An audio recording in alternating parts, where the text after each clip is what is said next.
All right, we're here with Andres Kaifer from CustomShop, Yep. from Emmy Lou's, from Henrietta's. You ran what the menu at Henrietta's? Yeah. Like, what would you describe your empire that you got going on here? Empire, that's a strong word. For Henrietta's, it's really like a consulting partnership with the owners of Rally, and they're incredible people. And then The Top Chef fans are now know what Henrietta's right, is. which is crazy. Beautiful dining room, beautiful restaurant, and they reached out to me. They had been to CustomShop, so they reached out to me and wanted us to help them with like the food program and get them open and branded and all that. So it was super cool experience, and I obviously still have a lot of say in what they do, but they have a very good team there. So. Yeah. And then CustomShop, we, took over it 5 years now, which is crazy. And then Got a Michelin recommendation. You got the Yeah. red sign on the wall there. we do have a fancy little plaque on the wall. Congratulations. Which is awesome. And that was obviously a very proud moment for me, for my career. And being able to take a restaurant that had been around for so long and just like give it the TLC it needed. And then Emmy Lou's is like tiny but mighty. And Oh, yeah. nice little, cool little wine bar in Dilworth with what we originally thought was going to be a small food program, but now we have more menu items than CustomShop. Is that right? It is. It's a running joke I have with my business partner Alex, where it's like originally he was like, we had this whole argument about like, are olives an actual menu item? And I don't think they are because it's easy, but he does. So, but really, when you count, we have like 3 more menu items than Emmy Lou's, which is crazy because the kitchen's tiny and we don't have a hood. So Yeah, Alex, I remember when you opened Emmy Lou's, it was probably just like wine, beverage forward place. yeah, And maybe we'll have like a couple bites. Yeah. It was a small menu when we opened. It was like 10 items, and now we're at like 18. So, but like people go there to eat dinner, so it was like, why not? Yeah. It's like might as well just lean into it. So, but yeah. Well, Andres, Small. I've been sitting here waiting to have you on because I feel like you, in many ways, you represent so much of what's great about Charlotte. Like you came here from Miami via you went through Raleigh beforehand. You're Cuban. Mm-hmm. Your mother's Spanish. Father. So mom born in Cuba, raised in Spain. Dad born in Spain, raised in Spain. Got it. Yeah. And then you took over this Italian restaurant or CustomShop, which was a staple here in Elizabeth neighborhood, right off the trolley line. And you took it over how many years ago? 5. 5 years ago, and made it your own. Yeah. And the experience that I had at CustomShop, and I'm not just saying this because they put a cocktail on the menu for a little bit on there. That's a whole nother story we'll get into. But I remember when Top Chef was announced that they were coming to Charlotte, the number one name I wanted on Top Chef, I thought, oh, Andres got to do it. I don't know. It's tough, man. It's tough what they do. It's tough. It would be cool to do it, but it's tough. Yeah. I was like, oh, he's Miami. He's got this restaurant in Charlotte that is on the rise. Like he's got a great personality. He'd be a lot of fun. Yeah. And did they approach you? So PR company that represents us, Black Wednesday, had approached me as if I would be into doing it. And like the producers came and ate at CustomShop and had a good time, which was super cool. And I met everybody and they were super nice. But yeah, the PR company was like, would you do it if they ask? And I was like, I don't know. I really don't know. At that point, like my wife had like just given birth. So it's like Not the best time to ask that question. I don't know if I can be away from my family for like extended period of time or away from the restaurant either for that long. So what about being the hometown chef? Like Brittany and you, let's say, would that have been, I think that would have been super hard. Yeah. I with a kid? I mean, it's just like being away from my family for that long and like being in the same city and not being able to see my daughter or like help my wife with whatever she needs or see my wife and spend time with my wife would be, I don't know how the chef testants do that. Yeah. It's like tough. I could see it being easier if you're like out of your city, but like being in your city and doing that's got to be wildly challenging. Like not being able to just go home. It would be a tease. Yeah, it's crazy. Oh, my restaurant's right down the street. Right. Oh, my kid, my newborn. Yeah. How's she doing? Like all this, and you have to think about that and also be separated. Or these people I know are sitting at judge's table right now. It's like what?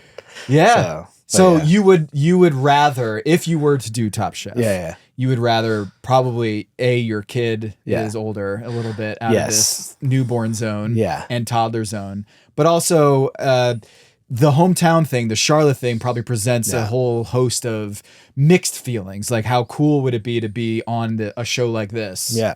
in your hometown that you have established yourself? Maybe they go back to Miami and you can do that. That would be dope. That would be cool. That'd be cool because then I get to stay in Miami for a couple months. So Yeah. hopefully a couple months. You know? Yeah. You still have family down there? My wife still has family down there. My mom already moved out. I have a ton of friends down there. So, Yeah. I mean, people I consider family too. So, but yeah. Isn't it weird? You're sitting here in Charlotte with Top Chef and you're talking about your Yeah. Michelin recommended restaurant in Charlotte. It's Does it ever register to you that this is where home is now? Yeah. I mean, Charlotte definitely feels like home. It's tough, right? Because we just traveled back to Miami, and it's like, again, it's like I tell everybody this: the moment you get off the plane, like if you're from Miami, you're like, oh, okay, we're back. Like you hear a Cuban lady yelling in the background and something, and just like the vibes and the feel of the whole city, like you can feel it when you land. And like it happens every time. It's like, all right, we're back. Like we're back home. Like I grew up there, but Charlotte Charlotte has welcomed me, and it's been incredible. But same thing. Like we got back in last night, and I was like, man, we're home. And it's like it feels home. It only takes like 15 minutes to get to your house. Right. Miami Airport's really, really close to the city. Well, it depends where you are, but I grew up outside of New York City, and so it always take like an hour and a half to get to the airport. Which, there are not too many people who did the reverse Alonzo Mourning. Right. Miami to Charlotte. Yeah. Right. 305 to 704. Right. And you and I both did that. Yeah. You were born and raised in Miami. Yeah. Started working in Miami restaurants, kitchens, Wynwood. Yep. And then went to Durham, right? Raleigh, Durham. Yeah, the Raleigh, Durham area, yeah. And worked for Scott Crawford. Worked for Scott Crawford for a short period of time, and then took a job with a company called LM Restaurant Group, and was the executive chef at Vidrio in downtown Raleigh. And then that's where I met my business partner, Alex. And then right around the time that the pandemic was happening, got a call from the guy that had hired me at LM Restaurant Group, and he had offered me his culinary director position here in Charlotte for a company called Max Hospitality Group, which owns all of the Max Speed Shop, Southbound, Backstage Lounge, all that. Max is an institution here in Charlotte. It is an institution. Yeah, so it is also barbecue. MAC, so it sounds like Max, MAX, but Max Speed Shop in South End is... Yeah, and it's barbecue, and I had like never done barbecue. But it was like a good opportunity at the time for my career, so I took it, and I moved to Charlotte, and 6 days after I moved to Charlotte, the world shut down. Which was wild. Yeah. And talk about a pandemic that impacts certain obviously areas in your life, but the restaurant business just completely upended. So what'd you do? Well, it was wild. I mean, fortunately, I was worried that I was like, okay, well, I just got this job, they're gonna lay me off, and fortunately, like my boss, his name's Shang, he was fantastic, and he was like, all right, and like we essentially spent the first 6 months of me working there together every day, like traveling to restaurants and constantly adapting and adjusting to whatever the government of North Carolina said we could do and allowed us to do. With like, I'll never forget the day that they were like, all right, patios are open. And it's like, how do we figure this out now? Who's going to sit where? Does the staff have to wear masks if they're outside? And all this, just like all the ordinances, and like every week sitting in an office and like in a new city too. So yeah. You're still getting used to just your new surroundings, and then everything flips upside down. I mean, I was hired for a company as the culinary director, and they announced that they hired me as a culinary director, and 6 days after that, half the company was laid off. It was crazy. Oh my God. It's insane. What a nightmare. Yeah. So it was just a lot of adapting and adjusting, and a lot of traveling in the car, and I didn't really get to start exploring Charlotte until like 6 months after we had moved here, which was like crazy, and then finally like restaurants started opening and do stuff.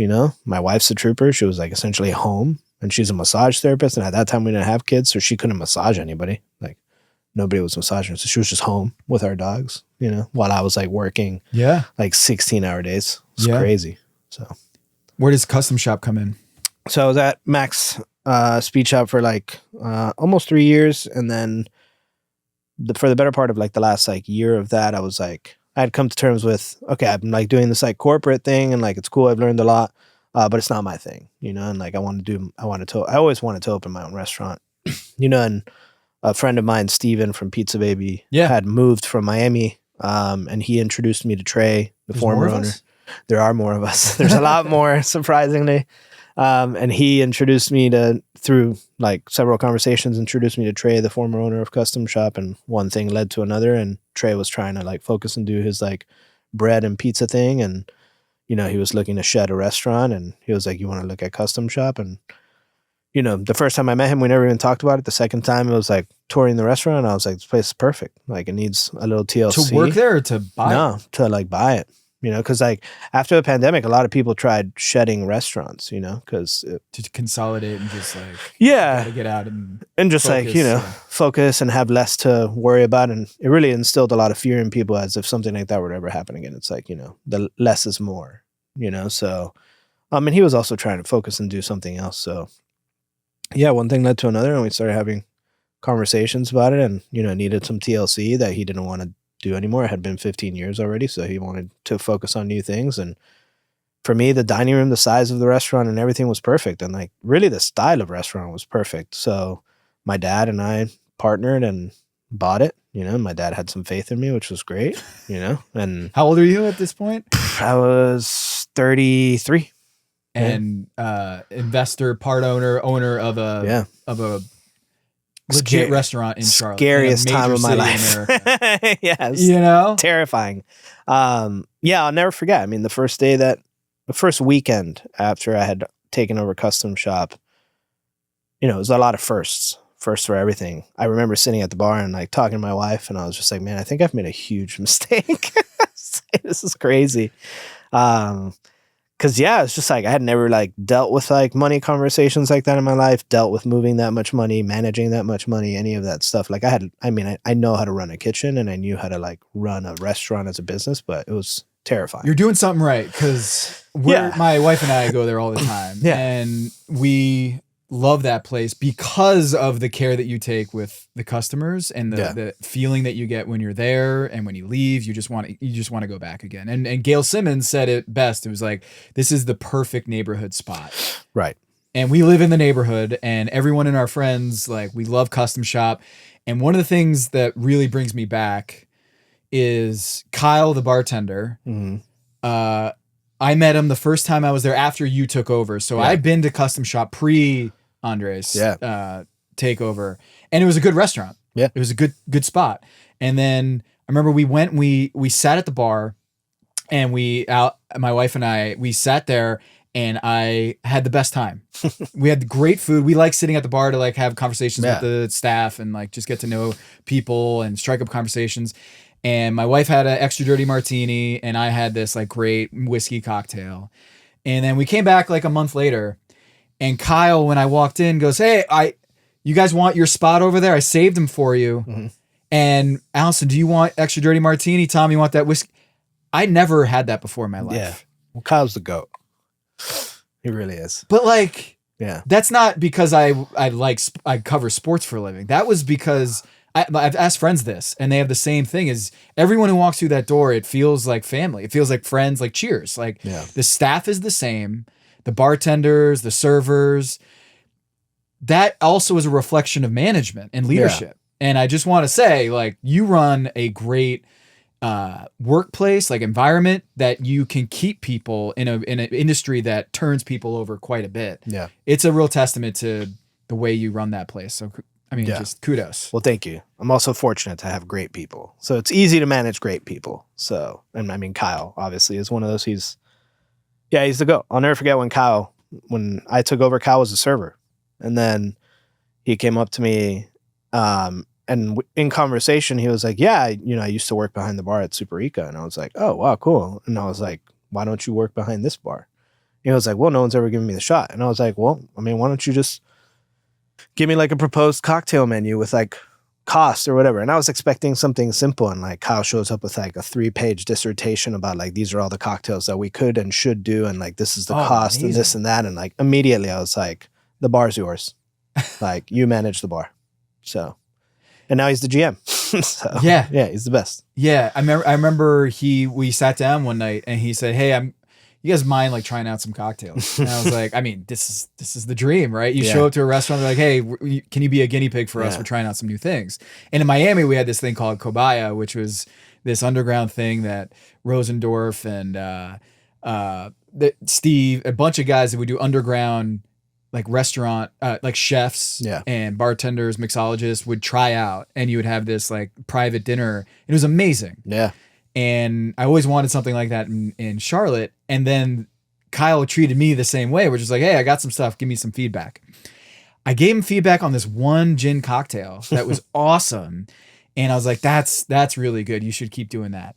He went to a bartender competition that weekend and made that drink submitted that drink in the competition and won the whole thing. It's a conniption competition. Yeah. Yeah. And he's like, "Yeah, we decided to put it on the menu." And I was like, "Oh, that's cool." And then I walk in and it says the Tom Bomb. Yeah, Tom Bomb. The Tom Bomb was the drink. Yeah. And I was like, that is nuts. So Kyle not only took that cocktail, won it in the competition, put it on the menu. And I remember that was just like, I don't know, maybe the coolest thing that's ever happened to me. Like I've interviewed LeBron James. I've been to like NBA finals. Like I've had the most enchanted career. Yeah. But to have like a drink that I had a small hand in on a menu, that was really cool, man. That's top tier. Did you ever have it? The Tom Bomb? Yeah, of course. Yeah. I mean, it's incredible. It was on the menu for a long time too. It's actually surprisingly one of them. Like, just for the record, I did not tell him to put this on the menu. It all just like kind of happened. It was all his doing.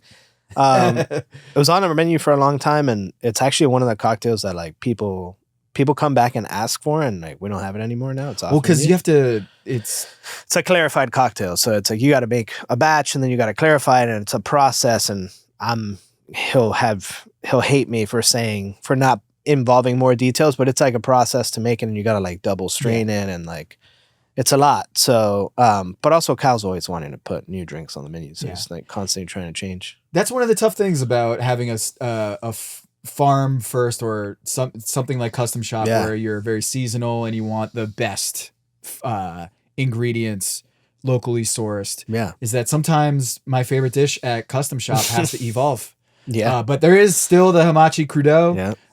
With the leche de tigre that is very Miami. It feels like I mean, there's a lot of Miami in your menu.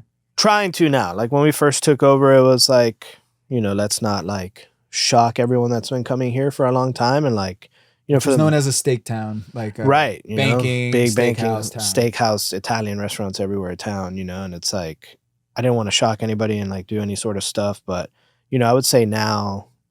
I mean, now we don't really care. The little plaque on the wall helps. Obviously, it gives proof that we know what we're doing, and I think people hold us to that standard now. Also, I feel like we've done a good job over the past 5 years of like building, the local community's trust that they're gonna have a good time and feel right when they come here. And so, now we just kind of do whatever we want.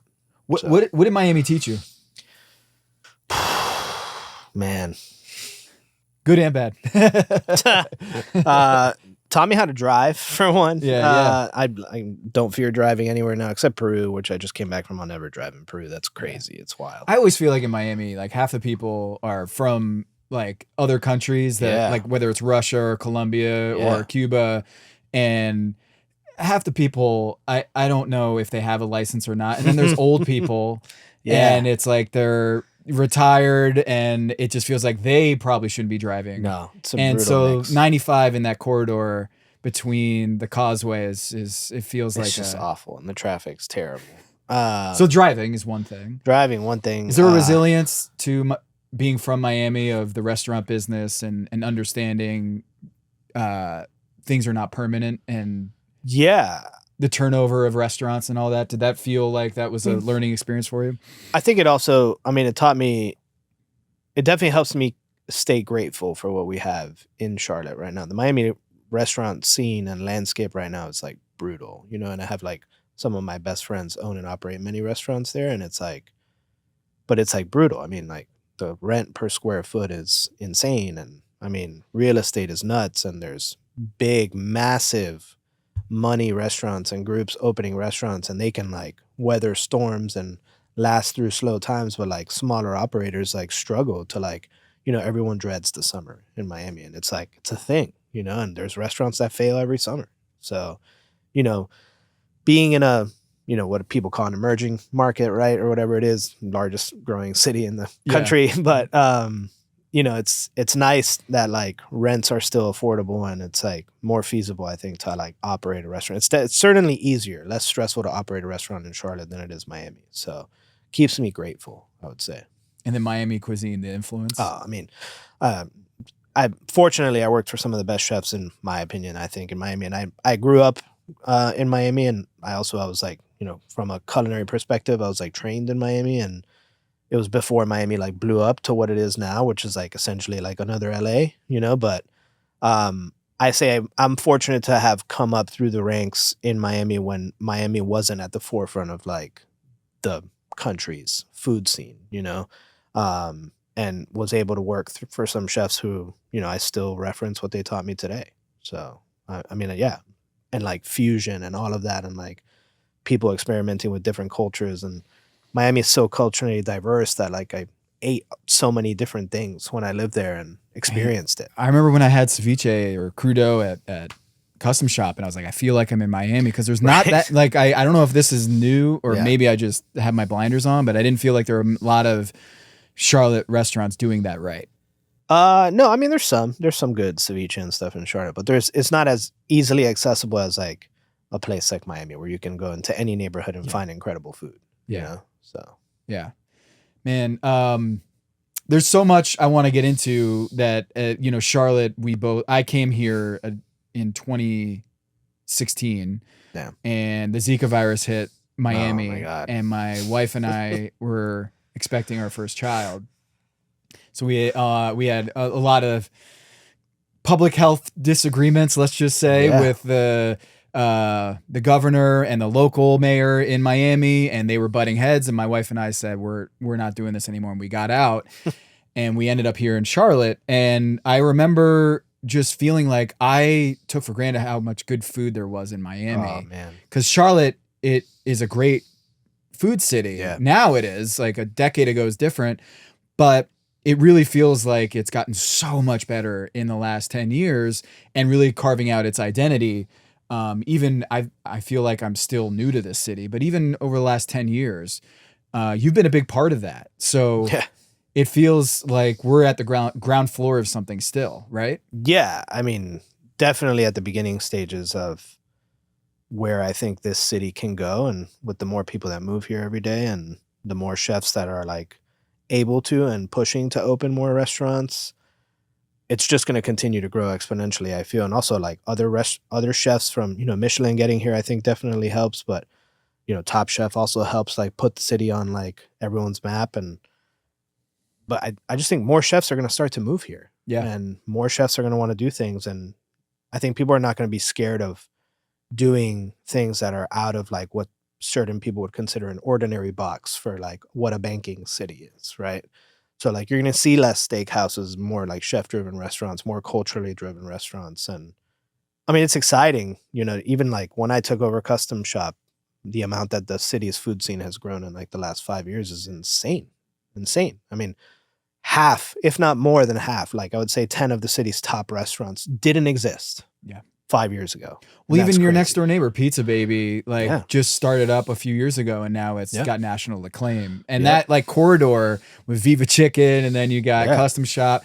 It feels like there's so many little pockets in Charlotte that I feel like more people should know about or frequent. And the corridor there on the light rail, I'm just stunned that some of the places haven't been able to hold on to, because I'm just like, there should be it's such a cool spot, like right there on the light rail. And it's one of my favorite things about CustomShop is that you can you can go see a show in the city in Uptown and then hop on the light rail and then stop over for a drink at CustomShop. So I just think it's one of the most exciting parts of Charlotte is right there. Yeah, I mean, I love that neighborhood. I mean, Elizabeth is super cool, so it's dope. Yeah, and I do feel like the Michelin Guide certainly helps put us on a national like the map, the national Yeah. map. But what as like the business for you? How have you seen it change? Since Michelin? Yeah. Phew, I mean, busier without a doubt. Significantly, I would say probably like call it 15% Bump. post Yeah. Michelin like bump. Especially like immediately after the guide was released. Definitely, like obviously it's tapered off a little bit now, but like summer, it's weird. Like May, June is always weird because people are on vacation and stuff. But this is definitely the busiest year we've ever had by far. So, and just like more Are recognition. there growing pains with that? No.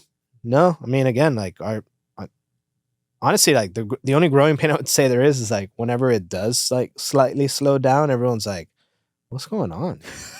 The And it's like- expectations are now like Yeah, up here for Yeah. the staff, where it's like, wait, I are mean, we doing something wrong here? Like that it's a little slow on a Tuesday? when I first took over CustomShop, it was the first Friday. I'll never forget. And again, like it had been around for years and it needed TLC, but it was like 60 covers is what we did on that first Friday. And now it's like, if we do less than 150 on a Friday, people are like, what's going on?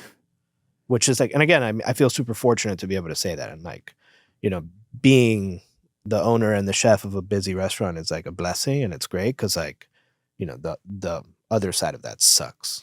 How do you maintain the customer forward environment that you have, where if you have so much more business now and having 15% more people come in through those doors, Yeah. how do you maintain that culture, that winning culture that you have that keeps people coming back here in Charlotte? So I'll reference Michelin for this because when Michelin announced that it was coming here, there was a lot of conversation about like, what are we going to do? Are we chasing a star? Are we doing this? And I mean, accolades are incredible, right? And like, I love them and it's great and it makes us feel proud and like, you know, validated. But at the end of the day, it was just like, we're not going to change who we are. We're just going to lean in harder to who we are. And everyone was like, oh, how do you know who's an inspector and this and that? It's like, it doesn't matter. Like, if you operate with the mentality that every single person that walks in through that door is an inspector, why does it matter? Like, we treat everybody the same, whether it's like you who comes to the restaurant often or whether it's someone who we like for sure have a suspect feeling that they're an inspector. We're going to treat them the same way. We're going to provide the same level of hospitality. Wait, is there a telltale sign of who's an inspector? I mean, there's like some telltale signs. I don't know if they're, no one really knows. People can say like, oh, we for sure got inspected. No one really knows. Like, you have no idea. But I mean, there's telltale signs like solo diners are definitely like a red flag. You know, it's like solo diner, never been to the restaurant, from out of town. Red flag. Heard a lot for about sure. this place and coming in. Yeah. Red flag for sure. You know, the way they order could be a little bit of a red flag if they order from like one thing from like each category. Don't drink heavily, maybe order one cocktail, one glass of wine. It's like, nah, you know.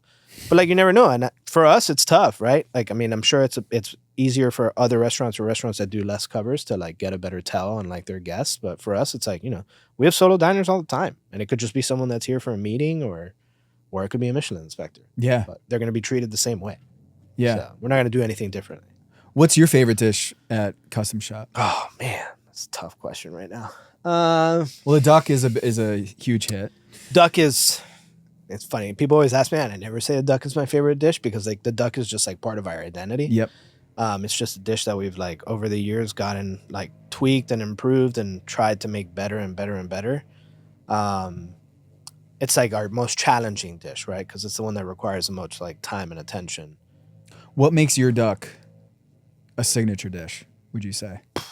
Different than anybody else's, or what you're proud of with that dish? The aging process. So like we'll age our duck for like really what it comes down to. It's like 7 days on the bone, and then we let the breast dry off the bone for like another day in the cooler, and then that provides, and like the salt curing process that we do to the duck before all that really allows. Where'd you get the trial and error? Like we just went through like a super long process. Like actually, like someone that comes to the restaurant all the time, like Michael Winters, like he was coming to the restaurant often, and like he got to try. I think Michael got to try like 4 different versions of the duck when we were trying to perfect it.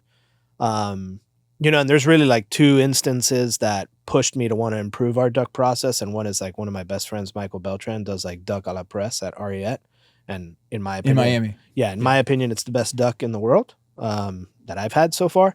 And then I would say the second best duck I've ever had was at Jaunt in DC. And the 2 times that I've had those ducks, I was like, we need to be better. And I was like, if we're going to serve duck, we need to do it right. And I'm not going to push a cart and do sauce table side. I've thought about it. It's crossed my mind. But that's like a whole thing. But yeah, it was just about like, how can we treat this product better? So yeah, I mean, we just And the trial and flan. error. Well, the flan is like staple at this point. The flan will never change. Duck will always be on the menu. The set will change. I've had like, we're having epic battles about hamachi. I've been like wanting to take it off the menu. Well, no. It's a hard no. I mean, I don't know. It's just like tough, you know. It's like people love these dishes, right? And it's like for me, it's like think about how many hamachis I've seen. The little like trident that you bring with it too. Yeah, the little gold fork. Yeah. I mean, you know, I know that's probably a bitch in the dishwashing and whatnot. it's not bad. They're also not crazy expensive. Like those come from Amazon. They look real fancy, but they come from Amazon. Sounds like a guy who runs a business. Yeah, I mean, you got to find your efficiencies. Yeah, but yeah, I would say favorite menu item right now is probably the halibut milanesa. Haven't had it. It's fantastic, and it was a true collaboration. Like I had been wanting to do a fried fish we hadn't done for a long time, and then Chef Matt Moore, who's our chef de cuisine, who I think he's one of the best chefs in the city, and I'm like super lucky that I get to work with him and collaborate with him. He made some like lamb special one day, and like we had these peas, and we made this like little pea salad situation. I was like, dude, that's delicious, and like that should be on the menu. And I was like, let's just put a fried fish on that thing, and then it just like came to life, and it's like it's great, and I love it, and it looks great, and it makes me happy every time I see it. So. What are your some of your favorite spots in town? City? Ooh, Clark's. Yeah, we've been to Clark's together. So good. I could eat at Clark's every day. Fortunately, I mean, I can't physically because I would be huge. But if I could, I would. The kimchi hot dog, the Clark's burger. Clark's burger is just like a solid burger. We can get into like burger arguments and conversations, and I think we do a good burger too. But it's like a bougie burger in my opinion. Yeah. It is. Clark's is just like a good everyday burger. And the chopped cheese is like major night, but it's like delicious, and it's just a dope place, and like no frills. You can just walk in and order, and I love that. Rada. I mean, I love Rada. I would say Rada is like one of the restaurants in the city that like definitely every time I go, I'll have like one or two things where I'm like, we need to be better. You know, that's awesome. Competition brings the best out. I mean, sports, restaurant business is a dog eat dog world, and if you're not getting pushed by other people, you're not doing it right. And trying to be better. Not just to be the best. I mean, of course, everyone aspires to have, the pinnacle of excellence at your restaurant. Sure. But I think Charlotte, the rise of Charlotte chefs and the culinary space and the mixologists, I think it's making everybody better. 100%. 100%. I mean, the more people push, I mean, the better it gets. And like, it's harder for me to like, when we have a date night, to pick a spot because... I love that. That's great. Yeah, right? Yeah. Like, where are we going to go? Oh, we could go here, we could go here, we could go here. New spots open. Yeah. And it's like, But yeah, like Callan and Aloy are both good friends, and we've collaborated with them several times. But from a hospitality standpoint, they're top notch. And Callan's food, like I love eating Callan's food. Yeah, he like definitely, and we're good friends now. But like he was on the show. Yeah, yeah. I mean, he's great story, and bringing his New York. New York, California, like all the influences, bringing it to Charlotte and having it breathe through in this small little restaurant is what it's all about, you know? And I've so many times I've had friends come in through the city and have very low expectations of the Charlotte food scene, and then I take them to a couple of restaurants and like, I'm moving here. Like that's the vibe I'm getting from people is. The food in this town is so eye-opening to people that they don't realize how good the food is here until they come here for a weekend, take me to a couple spots, whether it's Clark's or even I took my buddy to Menya and had some ramen, and they were like, this is as good as anything I've had in New York. And I'm like, I know. So consistent too. Like going to be exactly the same every time you go. Yeah. Honestly, we're so spoiled to be working and living in this area. Oh, it's so close too. It's so clutch. I definitely can't eat Menya often now because I'm trying to lose weight, but it's so good, man. And like one of the best fried chicken sandwiches too. Like it's just like so solid. It's a great spot. And so I feel like this Top Chef did go there to Menya, or the judges went there. Lucky. As like a where should we go? And they're like, oh, well, let's go to this Menya ramen joint. Some people are talking about it. QR code. And then I'd imagine you would be pretty nervous to have Tom and Gail and Kristen come through. Yeah, I would.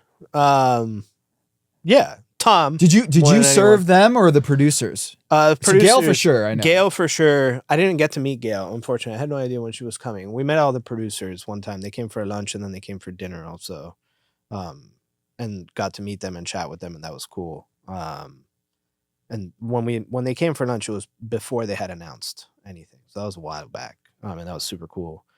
And unfortunately, I didn't get to meet Gail because Gail seems like a sweetheart. The best. So I would have loved to have chatted with her for. She lived in Plaza, so she was right here where it all happens. Great area. So she was definitely in the trenches of the best restaurant. Tom, I would be nervous. No, I would just be high attention if Tom Colicchio walked into my dining room, and I would want to make sure that everything's perfect because I have a lot of respect for him. Who is like the Pat Riley as a Miami reference of the food scene that if they walked in through those doors, your chef coat would get a little tighter and you just say like, man, is there a chef, whether it's Emerald or Alton Brown or someone that you grew up watching that gave you a lot of love for cooking, or anyone on food TV, or that an iconic person that if they walked in through those doors, you'd be like, so funny you mentioned Emerald. I would say like the Pat Riley to walk in, like if Thomas Keller stepped foot into my dining room, I would be like, wow, everybody better get their shit together. And so if Thomas, you heard it here first. You got to go to CustomShop and scare the pants off of this guy.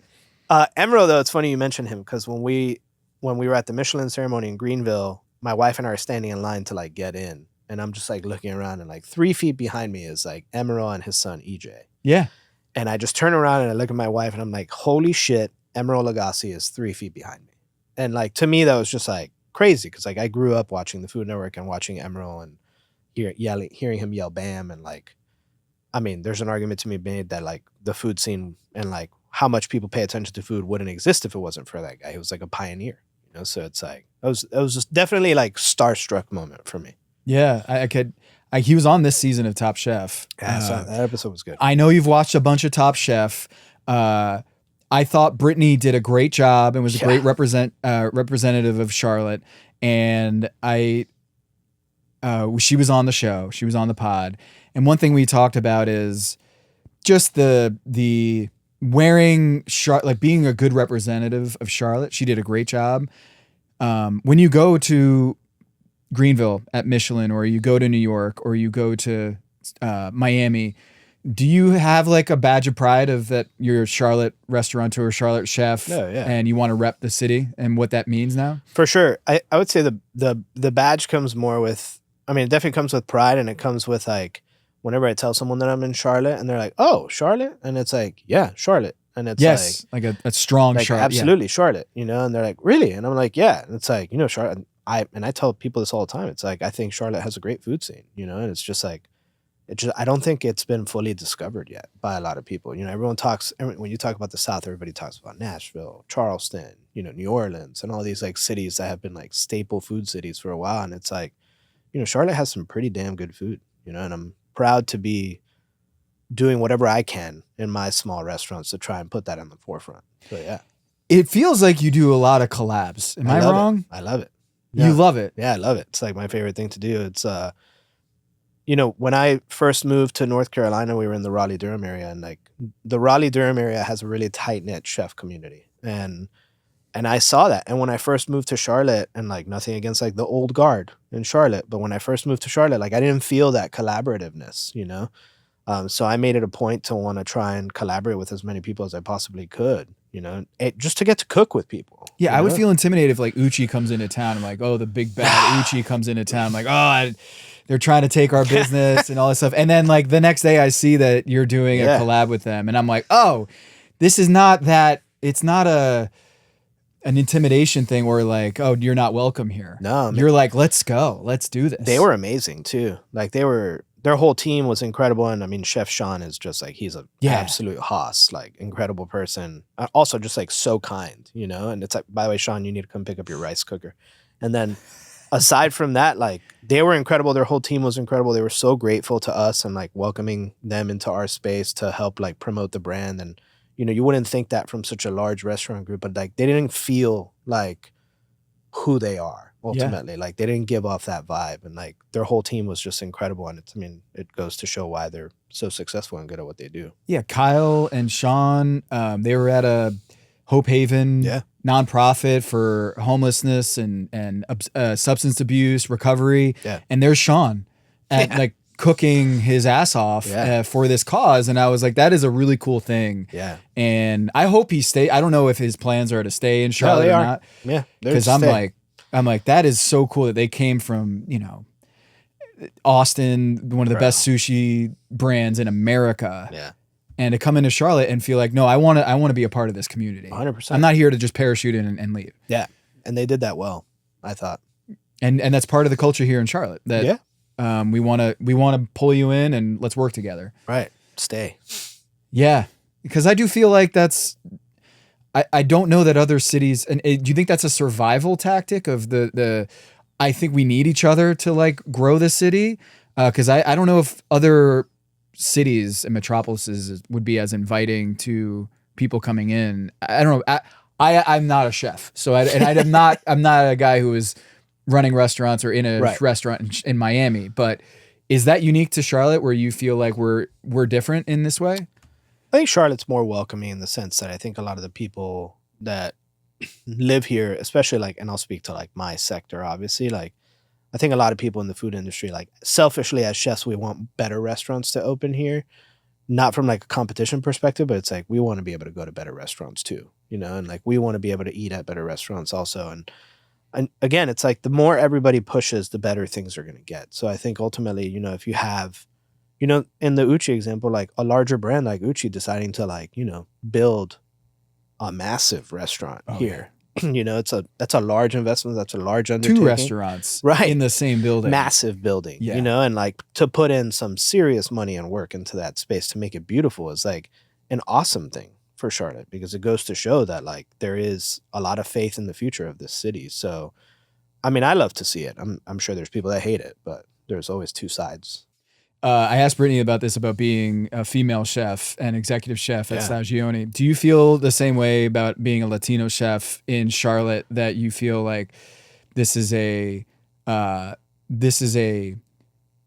part of your identity, that you want more Latino, whether it's restaurants or staff, or to rise the tides here in this community? Oh yeah, absolutely.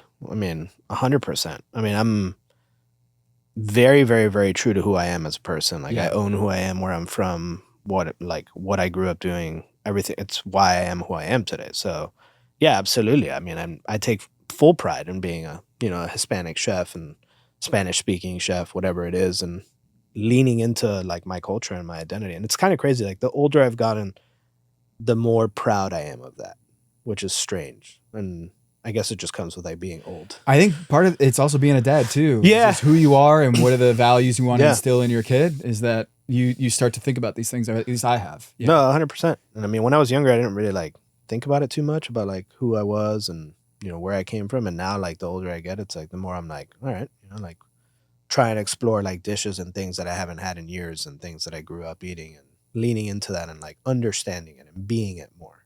So. Yeah. What's the best Cuban sandwich in Miami? Or ropa vieja, like what would you? Man, oof. Is there's some spots that you want to give a shout out to? So Sanguich makes an incredible, like super good, like Cuban sandwich standard. The Cuban American sandwich at Chugs is incredible and huge. And it's funny when people try to order a side salad to make it feel smaller or healthier, because it's not healthy. The croquetas at Islas Canarias are incredible. What else, man? Yeah, we need some more Cuban joints up in Charlotte. We do. Look, El Puro does a very good job. El Puro has the best Cuban coffee in the city, for sure, without a doubt. And El Puro has like the best congri in the city, without a doubt. I mean, like I go to El Puro and I feel like I'm back.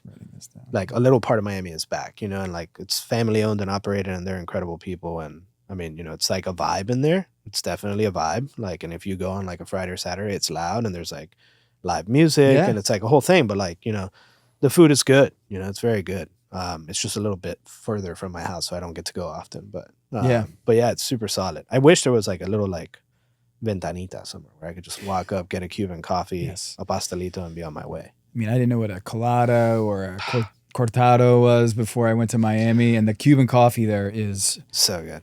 it's like it's on another level. Yeah, it's crazy. You know, like when I worked at the Levitard show, like we would have the little, what do you call the little cups of? Yeah, cafecito. It's like a little Cafecitos, colada. yeah. Colada always comes with like little plastic cups on top, and then you just get like 1 or 2 pours, and you're like, And you're up for 3 days straight. yeah. You're like, all right, we're good. Yeah. If you want a long, if you have a crush on a Friday night and you have one of those, I'm sure it'll get you through the night. Right? You will crash though. At some yeah. point, you will crash. Yeah. So Custom Shop, Yeah. Emmy Lou's, Henrietta's. Anything else you want to shout out before we get you out of here? Any initiatives that you have coming up that you want to promote? Off the top of my head, no. We're actually, I mean, we're doing some renovations to Custom Shop coming up here shortly. So in July, yeah, crazy. What are you doing? Redoing the entire back bar, redoing the bar, also like closing off. You know how the bar's open in the middle? Yeah. So sealing that and like changing the opening to the bar. We're opening the kitchen doors, so the kitchen will be exposed now. Oh, look at that! Crazy. Some So furniture Chef changes. Moore and you and everyone will be able to heckle from the. Heckling from the kitchen. Like server station in the dining room now instead of in the kitchen. We're changing the bank, like where the booths are. It's going to be a whole like banquette thing now. Just we're giving the space, some of the TLC that it needs, so that we couldn't do originally. So we're doing that now. Aside from that, nothing off the top of my head right now. Any Dolphins takes you want to pop off now? I feel there's a lot of hot takes on whether a lot of people think we had a good draft or not. I think we had a decent draft. Okay. I think Caden Proctor can be an incredible prospect if he is like. This is all on the record now. Yeah, like this is public. that's Like fine. this is gonna go out. That's there. fine. We're gonna hold you to all these takes. Here. Yeah, I mean, I'm excited about the new regime. We'll see. I mean, it seems like focused. Nothing against the old regime. I mean, well, Chris Greer sucked as a general manager, and that's just like whatever. But I thought Mike McDaniel did a good job with like the roster he had. I felt like he's a good coach. I think LA is lucky to have him as an offensive coordinator. He's an incredible offensive mind. But I'm excited about this draft. I mean, I Wait, think we have who's the some quarterback now? Where? Miami. Malik Willis. Oh yeah, that's right. Malik Willis. Yeah. And I was like, Tua's not there anymore. No. Tua's gonna watch this. Tua's gonna start for the Falcons, and Tua's gonna make the Falcons a playoff team. And it's going to piss me off, but it's going to happen. But no one does it better than the Panthers on that level. Where Baker Mayfield, Sam Darnold, scout team D lineman was in the MVP conversation last year. I mean, it's just you leave Carolina, but hey, this is really cool what the Panthers are building here. So I know I'm a Giants fan, so we have a new regime too. So like, yeah, you have an incredible coach. Yeah, just worry about neighbors and what the heck happened there. So we'll figure it out. But we got some more firepower there. We've got OBJ. We don't have an undefeated season, but we've Yeah. got some recent rings. Dolphins fans will hold on to that undefeated season for as long as possible. I watched I don't know. I need to just turn this off during my podcasting. It had a list of every Miami Dolphins championship on there. So it's been a while. That would have been a fun one to have air on the show. Yeah. So my buddy always says before they added a 17th game or whatever, Dolphins are always 8-8, 8-8, 8-8. Yeah. What is your prediction for next season? Oof. Well, we have the second hardest schedule in the NFL, according to like schedule rankings right now. I think if the Dolphins can win 3 games, that'll be incredible. I think 2 is going to be a stretch. Wow. I think we can beat the Jets once and maybe beat the Patriots once, but it's going to be tough. Well, one day I hope the Dolphins have as good of a year as you just had in your Michelin, the opening of Emmy Lou's. Yeah. You've got a lot of cool things in your family, so congratulations on all the success. And I'm so glad we got a chance to talk to you and get to know you on the show, because I think whether you were on Top Chef or not, I think the American culinary world deserves to know more about Chef Kaifer here. So thank you, dude. Thank you so much. Thanks, brother. Appreciate it.